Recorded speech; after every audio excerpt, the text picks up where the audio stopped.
I made a large winning streak. Until Jake came along, that smug-faced, jovial jerk. Every time he crossed the finish line, it was in first place. And he had this large, toothy grin that flared a vital, prideful streak within me. I thought he was mocking me, like those bullies did oh so long ago. So I started training even more, but it wasn't enough. So I turned to steroids. I'm ashamed to say it, but it's true. I thought it was the only choice I had because I had to win.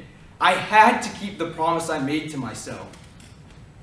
But even with the steroids, it still wasn't enough. Every time we raced, he'd beat me. Jake would just skip across the white line in the ground into victory, leaving me in the dust. It wasn't until the end, the very end, when I became so desperate that I overdosed on the steroids. And it was then that I realized that Jake just ran because he loved it. And that victory smile that I hated so much was just a pure and peaceful expression, and anything but malicious. I was wrong.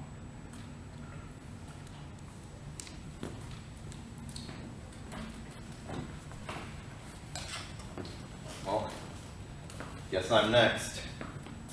My name is Harvey. You know, I can't tell you how terrible it feels to be hungry, to be truly hungry, to be starving.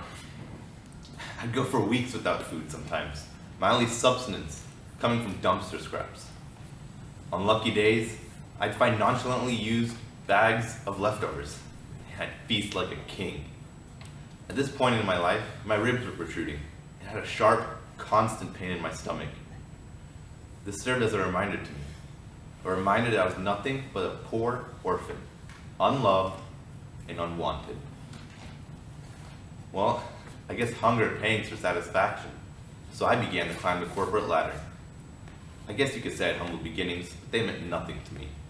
In fact, I strove to become as far away as possible from that poor, hungry kid on the streets.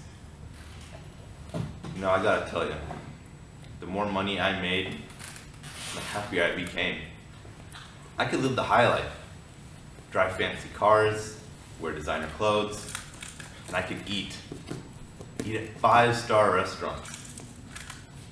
Eventually, I resolved that I would continue to accumulate my riches, and I wouldn't share them with anyone, not with friends, not with lovers, and especially not with beggars. I wasn't going to give away my hard-earned money to those poor, pathetic, helpless people that had the same protruding ribs and the same sullen faces I did. I was separate from my past, and I wouldn't let it haunt me. Get off me!